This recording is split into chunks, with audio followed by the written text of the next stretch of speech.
है। लक्सर से खबर है, ओसपुर गांव में हुआ 2% टीकाकरण। लक्सर से खबर बता रहे हैं आपको, ओसपुर गांव में 2% टीकाकरण हुआ है। स्वास्थ्य विभाग ने टीकाकरण किया है और टीकाकरण में दूसरे नंबर पर ओसपुर गांव है। 45+ और 18+ का 100% टीकाकरण किया गया है। लक्सर से खबर बता रहे हैं आपको, ओसपुर गांव में हुआ 2% टीकाकरण। स्वास्थ्य विभाग ने टीकाकरण किया है। टीकाकरण में दूसरे नंबर पर है ओसपुर गांव। टीकाकरण में ओसपुर गांव दूसरे नंबर पर है। ओसपुर गांव में टीकाकरण हुआ है। लक्सर से खबर बता रहे हैं आपको, स्वास्थ्य विभाग ने टीकाकरण किया है। जम्मू कश्मीर के राजौरी क्षेत्र में आतंकी मुठभेड़ में शहीद हुए पौड़ी जिले में जन्मे गढ़वाल राइफल्स के सूबेदार राम सिंह भंडारी की शहादत पर पौड़ी जिले में शोक की लहर छाई है। शहीद की शहादत पर पौड़ी की स्थानीय जनता और कांग्रेसियों ने अपनी संवेदना शहीद के प्रति व्यक्त की और ईश्वर से प्रार्थना करते हुए इस दुख की घड़ी में परिवार को धैर्य प्रदान करने की कामना ईश्वर से की। कांग्रेस महिला मोर्चा की जिला अध्यक्ष नीलम रावत ने समेत सरिता नेगी और ब्लॉक प्रमुख रजनी रावत समेत स्थानीय जनता ने शहीद द्वारा देश की सुरक्षा में दी गई शहादत को नमन किया है।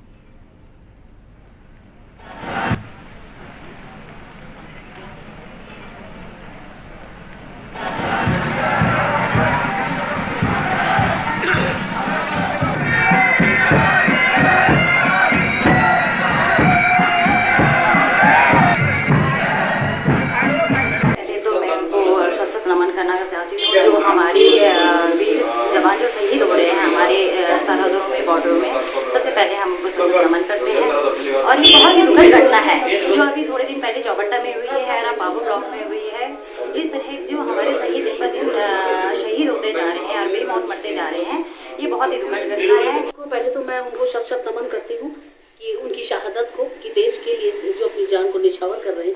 लेकिन उसके साथ में आज ये बड़े दुख की बात है कि ये सरकार ने ये कहा था कि यदि हम सत्ता में आते हैं तो हम आतंकवाद को खत्म करेंगे और हमारे जो सैनिक हैं वो बिल्कुल इस तरीके से उनकी मौतें नहीं होंगी। लेकिन आज आप देख रहे हैं कि जब से ये सरकार सत्ता में आई है हमारी एक से एक मतलब इतनी शहादतें हो रही हैं, जिसमें कि जो हमारा पुलवामा कांड आप देखिए कि आज तक उसका पता नहीं चल पाया। अभी तक बड़ी मुश्किल से तो FIR दर्ज हुई और उसके बाद में वो केस का पता ही नहीं चला कि क्या हुआ। राजधानी देहरादून का दूरस्थ क्षेत्र जौनसार बावर यूं तो समय समय पर चर्चाओं में रहता है। एक बार फिर यह क्षेत्र करीब 84 लाख की सीवरेज योजना को लेकर सुर्खियों में है। खास बात यह है कि जहां इस महत्वाकांक्षी योजना को बनाया जाना था, वह क्षेत्र पूर्व गृह मंत्री और मौजूदा नेता प्रतिपक्ष प्रीतम सिंह का गृह क्षेत्र बताया जाता है। दरअसल जिला योजना से जनवरी 2018 को चक्राता विकास खंड के बरनाड बास्तील गांव के लिए 83.97 लाख रुपए की लागत से सीवरेज योजना की स्वीकृति दी गई थी। इस योजना पर काम तो शुरू हुआ, मगर चक्राता विकास खंड के तत्कालीन प्रभारी खंड विकास अधिकारी राजेंद्र जोशी ने अपने ही स्तर पर बिना पेयजल निगम का सहयोग लिए बिना ही ग्राम पंचायत के माध्यम से काम शुरू करवाकर करीब 8.68 लाख रुपए खर्च कर डाले, जिसकी पुष्टि हम नहीं कर रहे बल्कि के न्यूज के हाथ लगी जिला विकास अधिकारी देहरादून की जांच रिपोर्ट और उनके नोटिस पर पेयजल निगम और चक्राता विकास खंड की सफाई खुद बयां कर रही है। ब्लॉक का नहीं आता ना ढंग से बोर्ड। ये 2017 की योजना है जो मनरेगा कन्वर्जेंस के अंतर्गत होनी थी और इसमें लगभग 80 लाख रुपए की सीवर पाइपलाइन बननी थी जो बिन्नाड़ बास्तील दोनों ग्राम पंचायत बिन्नाड़ बास्तील के ग्राम बिन्नाड़ से बास्तील तक सीवर लाइन बननी थी। तो ये इसमें कायजा संस्था जल संस्थान और विकास खंड से जो है मनरेगा का पैसा बना हुआ। तो कार्यादेश किए गए थे और इसमें कार्य संभवतः किसी टेक्निकल रीजन की वजह से रुक गया था। अब पुनः वर्तमान में चालू हो गया है। खबर उत्तरकाशी से है, जहां यमुना घाटी होटल एसोसिएशन पदाधिकारियों ने जिलाधिकारी मयूर दीक्षित से मुलाकात की। वहीं 2 साल से कोविड-19 की वजह से ठप पड़ा होटल व्यवसाय पर चर्चा की गई।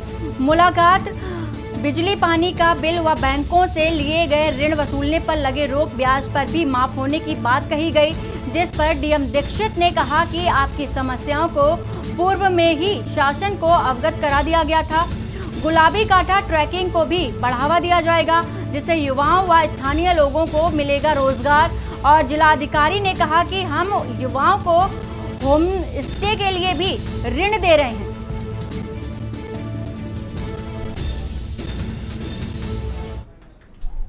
और बुलेटिन में फिलहाल इतना ही। बाकी की खबरों के लिए बने रहिए आप के न्यूज़ इंडिया के साथ। नमस्कार।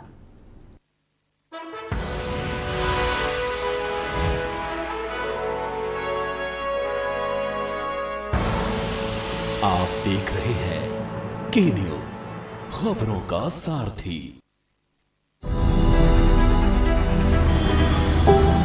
75 साल होने वाले हैं हमें आजादी मिले हुए, पर कुछ चीजें ऐसी हैं जिनसे हम आज तक आजाद नहीं हुए। जैसे सरकारी दफ्तरों की मनमानी से। इन दफ्तरों में खूब धक्के खाए, चक्कर काटे, सिफारिशें लगवाए, कल आना परसों आना, चलता ही रहा। पर अब इनसे आजादी मिलेगी। अब ये सब नहीं चलेगा। दिल्ली के सीएम अरविंद केजरीवाल ने लगा दिया है आरटीओ के ऑफिस पर ताला। अब आप कल और परसों नहीं, बल्कि अभी से आरटीओ से जुड़े सारे काम, जैसे learners licence, driving licence renewal, RC transfer, duplicate RC और आरटीओ की सभी सुविधाओं के लिए बस www.transport.delhi.gov.in पर लॉगिन करें या 1076 पर कॉल कर घर बैठे अपने डॉक्यूमेंट्स पाएं। नमस्कार, मैं आपकी क्या सहायता कर सकती हूँ? ड्राइविंग लाइसेंस के लिए आपको 75वें स्वतंत्रता दिवस से आरटीओ की सब परेशानियों से दिल्ली को आजादी, क्योंकि आरटीओ की सभी सेवाएं अब घर बैठे पाएं। जुबान के लिए उड़ चला गैरों की ज़मीं पर, खुशबू अपने पन की ढूंढता। दूर कितना भी जा, इस जुबान से दूर ना जा पाओगे। विमल, बोलो जुबान केसरी। क्या रणनीति है आपकी? हम 403 विधानसभाओं पे अपनी तैयारी कर रहे हैं। आप कैसे लड़ेंगे? भारतीय जनता पार्टी इतनी जायंट पार्टी है, बहुत विशाल पार्टी है, अंतर्राष्ट्रीय पार्टी हो गई।